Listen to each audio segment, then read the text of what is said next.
Proses perceraian antara Paula Verhoeven dan Baim Wong kembali menjadi sorotan publik. Baru-baru ini, Pengadilan Agama Jakarta Selatan melakukan pemeriksaan setempat di rumah Baim Wong yang mencakup beberapa lokasi termasuk tempat tinggal mereka dan kantor. Langkah tersebut dilakukan untuk menilai berbagai aspek terkait masa depan anak-anak mereka setelah perceraian. Melalui kuasa hukum Baim, Fahmi Bahmid, disampaikan bahwa syarat utama bagi pihak yang mendapatkan hak asuh adalah harus sehat secara jasmani dan rohani.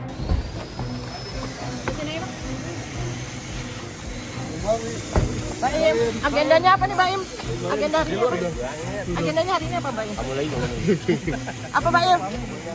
Bang Fahmi, hari ini bisa dijelasin nggak Bang agendanya? Bagi pemeriksaan setempat hakim dari Pengadilan Agama Jakarta Selatan, Majelis Hakim ke Gimana Bang? rumah, ketiga rumah ya.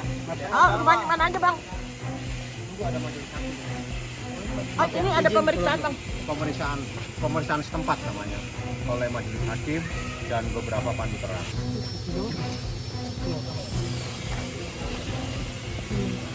Jangan kasih jalan.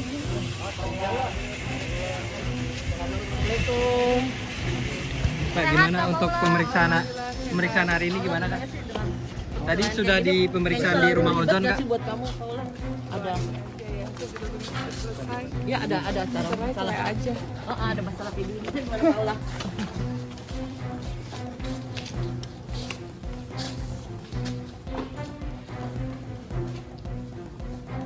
Oh, kacipik. Jangan perlu Pak, perceraian harus ada pemeriksaan seperti ini Pak. Banyak banget.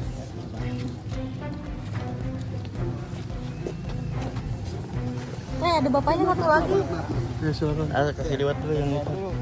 Tadi itu pemeriksaan setempat di mana atas permintaan saya selaku kuasa hukum Baim Wong minta supaya dilakukan pemeriksaan di tempat di mana 3 tempat, rumah yang ada di Ozon, rumah yang ada di Delman, dan rumah yang ada di Tiger Wong.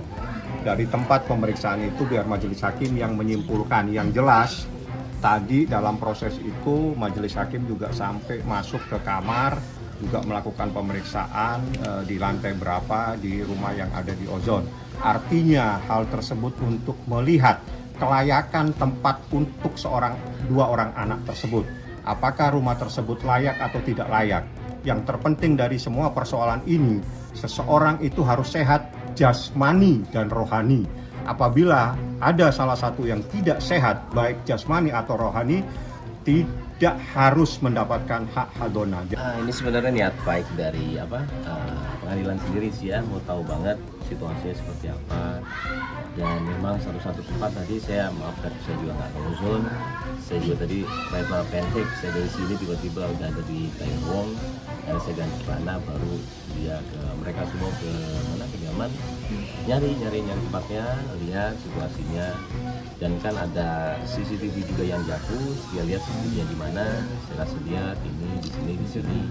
Dia lihat situasinya di rumah. Paula yang turut hadir saat pemeriksaan terlihat berusaha menjalin interaksi dengan kedua putranya. Namun, momen tersebut disebut-sebut penuh tantangan karena adanya penolakan dari anak-anak terhadap kehadirannya. Meskipun begitu, Paula tetap berusaha menunjukkan kasih sayangnya dengan memberikan pelukan dan hadiah kepada anak-anaknya. Ketika dimintai keterangan oleh awak media, Paula hanya minta didoakan yang terbaik.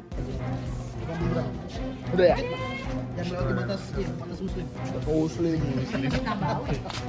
Blok. Say hello, Dek. Gini deh, Kenzo. Oh, dia udah nggak libur ya? Sekolah? Ya.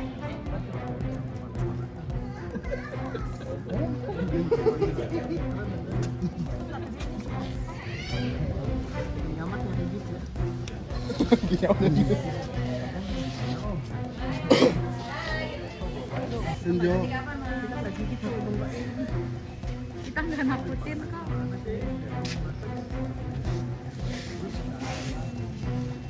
Kabar dong. Ya. Salim.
Oke, Kak Paula. Gimana nih? Sedikit aja. Sedikit aja. Jadi ketemu anak-anak nih juga nih. Doain aja yang terbaik buat saya, Piano, Kenzo, dan juga Paula kan dibilang kalau anak-anak itu sehat jasmani dan rohani. doain aja ya. Kakak sebenarnya kalau Doain aja, insya Allah ya. Maaf ya. Kak Paula, tapi harapan untuk kakak Sunya sendiri masih pengen jadi Kak Ya Paula. maaf banget, maaf. Permisi, maaf banget, maaf. Ada yang mau disampaikan? Iya. Selamat puasa dan lebaran Kak Paula, hati-hati. Seperti itu. Mbak Im juga tadi udah ketemu, anak-anak juga datang. Begitu anak-anak datang juga dalam keadaan berteriak dan tidak mau, artinya masih ada penolakan dari anak-anak. Anak-anak jangan dipaksa, jangan dijadikan objek. Anak-anak juga punya hak untuk menentukan, walaupun dia anak belum memayis, belum 12 tahun, tapi dalam situasi tertentu, berdasarkan surat edaran Mahkamah Agung, berdasarkan jurisprudensi Mahkamah Agung, sekarang yang terpenting itu adalah apa yang terbaik buat anak-anak, bukan apa yang terbaik buat orang tuanya. Itu adalah perkembangan dalam proses hak asuh anak. Sebenarnya kita semua juga nggak mau anak itu seperti itu, beneran.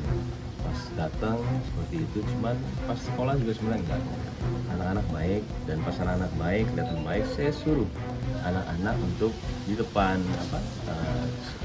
gurunya, sama kita bilang Miss Julia, ada semuanya Miss depannya ya. Ada saya bilang pulang sama mama yuk. Gitu. Karena kalau anaknya sudah tenang, nggak apa-apa, mau pulang sama lain nggak apa-apa. Cuman kalau tadi kondisinya kayak tadi, jangan dipaksa. Karena kasihan psikis anaknya.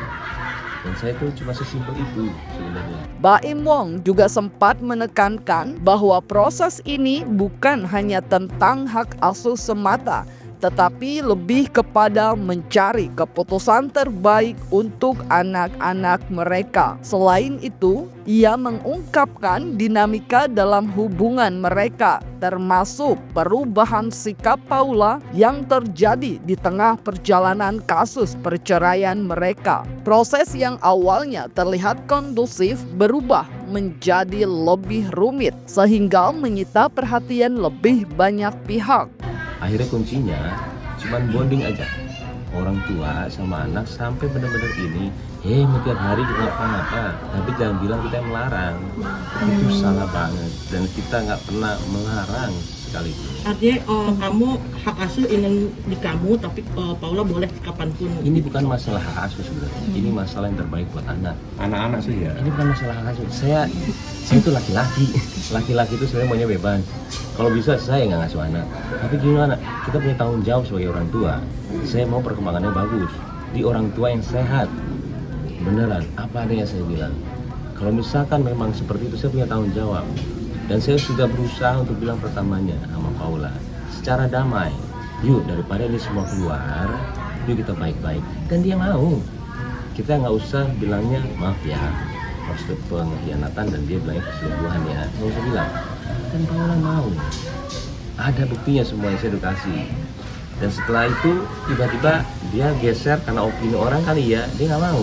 Ya sudah, Setelah tudingan KDRT beberapa waktu lalu, publik lagi-lagi dihebohkan oleh beredarnya video yang memperlihatkan saat anak bungsu mereka menangis lantaran takut sang ibu dimarahi oleh Baim. Oleh berbagai tudingan yang diarahkan kepada dirinya, Baim mengaku selama ini berusaha untuk tetap diam.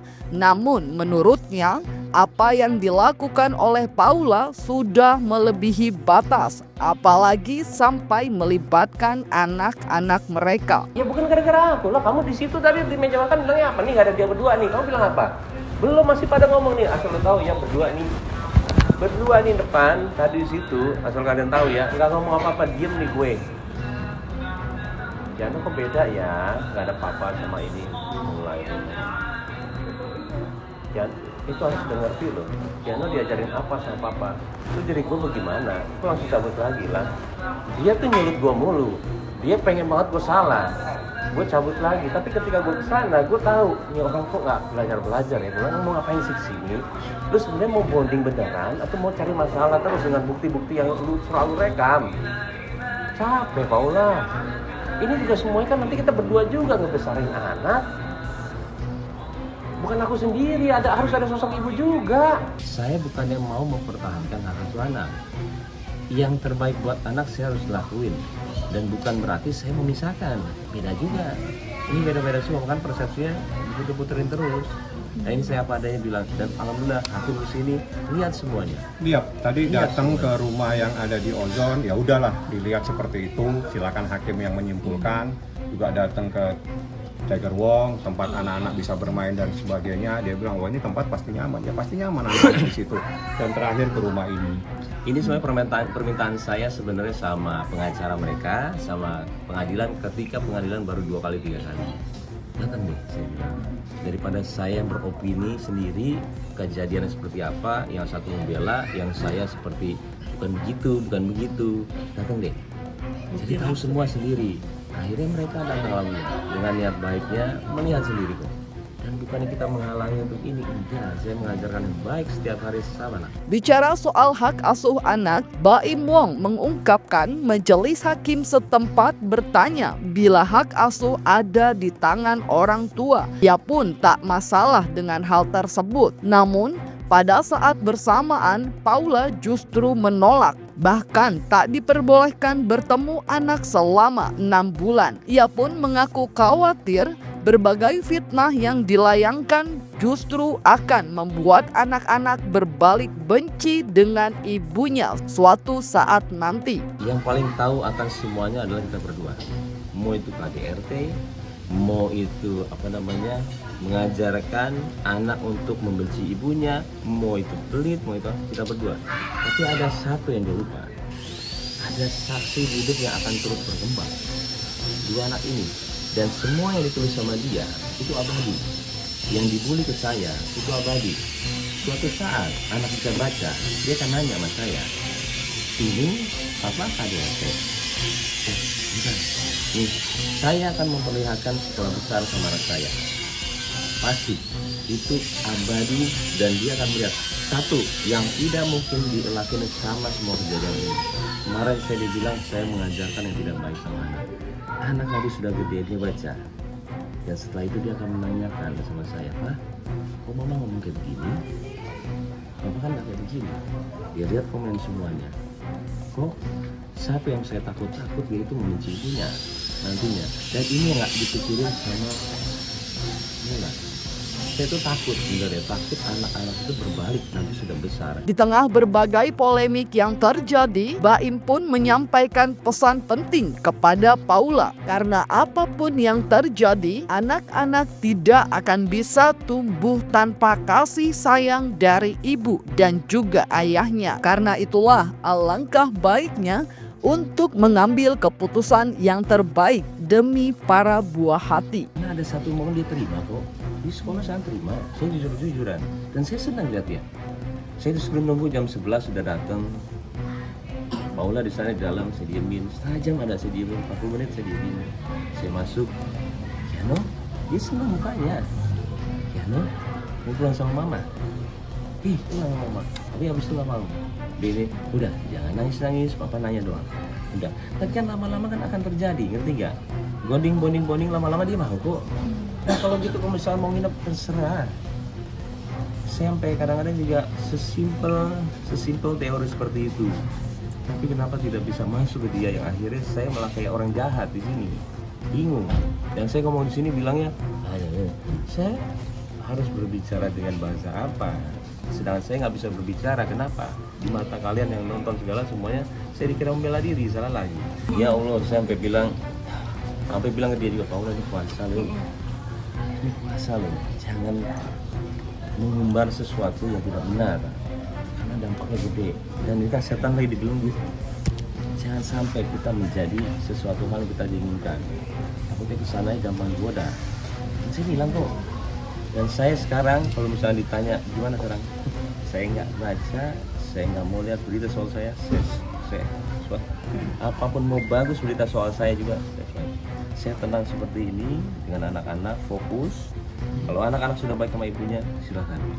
Sudah saya fokus dan bukan berarti mau menang atau kalah saya di pengadilan. Saya akan buktiin sama Paula, saya akan menjadi orang yang sangat mendukung dia.